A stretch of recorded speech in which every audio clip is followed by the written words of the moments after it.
नमस्कार मंडळी. मी तुम्हाला आज शिवाजीनगर या गावाबद्दल माहिती सांगणार आहे.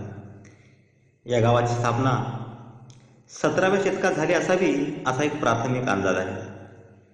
या गावची लोकसंख्या 580च्या दरम्यान आहे. या गावामध्ये एकूण 20 कर्मचारी आहेत. या गावची परिस्थिती खूप वाईट होती. पिण्याच्या पाण्यासाठी बरेच वर्षे गेली, त्याच्यामध्ये काहीही सुधारणा झालेली नव्हती. परंतु आज येथील शेतकऱ्यांनी त्या परिस्थितीवर मात केली आहे. आजूबाजूचा परिसर म्हणजे हीच या गावाची शेती आहे. या गावाच्या बाजूलाच एक मोठा नाला आहे. पावसाळ्यामध्ये हा नाला तुडुंब भरून वाहतो. वाहणारं पाणी निघून गेल्यावर उन्हाळ्यामध्ये याच नाल्यामध्ये एक थेंबही राहत नाही. ही या नाल्याची परिस्थिती. उन्हाळ्यामध्ये अतिशय वाईट अशी परिस्थिती निर्माण होते. विहिरीला पाणी नाही.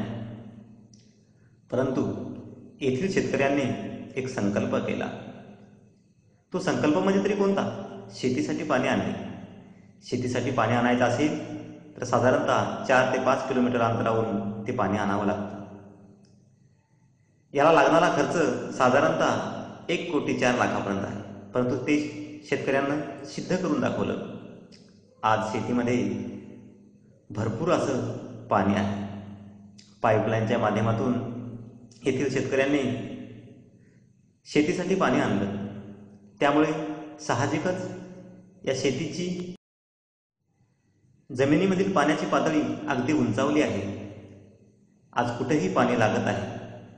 आज ज्वारी, कापूस असे वेगवेगळे पीक उत्पादन घेऊन येथील शेतकरी एक वेगळा संकल्प सादर करत आहे. कपाशीच्या पिकाला खूप मोठ्या प्रमाणात पाणी लागतं. परंतु बरेच उन्हाळे असे गेलेले आहेत. एका पावसामध्ये सुद्धा या शेतकऱ्यांचं खूप मोठ्या प्रमाणात नुकसान झालं आहे.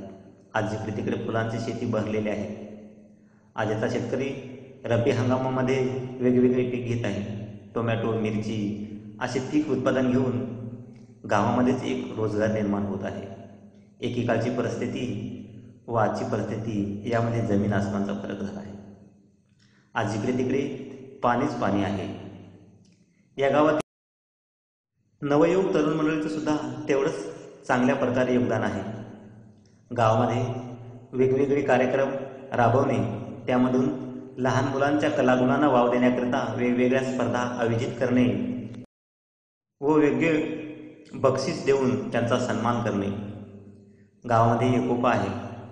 गावामध्ये एकोपा असल्यामुळे वेगवेगळ्या वक्त्यांना आणून त्यांच्या ज्ञानाचा या गावाला फायदा होत आहे. या गावामध्ये 20 कर्मचारी आहेत. या कर्मचाऱ्यांच्या सत्कारासाठी येथील गावकऱ्यांनी त्यांचा सत्कार समारंभ आयोजित केलेला आहे.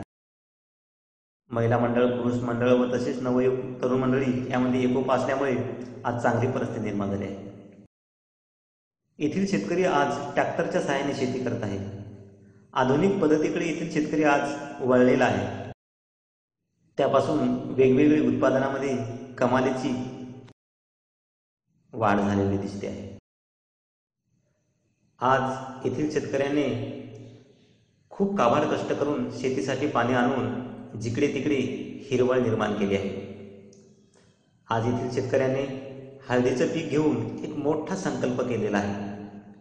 एकेकाळी हीच शेती उन्हाळ्यामध्ये कोरडीफट असायची, परंतु आज हिरवीगार दिसत आहे. आज आजूबाजूला सुद्धा चिमणी पाखरं बहरलेले आहे. एकेकाळची परिस्थिती बघता या चिमणी पाखरांना सुद्धा पाणी राहत नव्हतं. शेतकऱ्यांचे तर खूप मोठ्या प्रमाणात हाल होत होते. गुराढोरांना पाणी पाजण्यासाठी 4-4, 5-5 किलोमीटर अंतरावर जावं लागत होतं. आज परिस्थिती बदलली आहे. या परिस्थितीवर मात करून इथल्या शेतकऱ्यांनी एक मोठा विजय निर्माण केलेला आहे. असं हे छोटंसं गाव, परंतु एकजुटीचं गाव. आज मी तुम्हाला शिवाजीनगर या गावाबद्दल माहिती सांगितली आहे.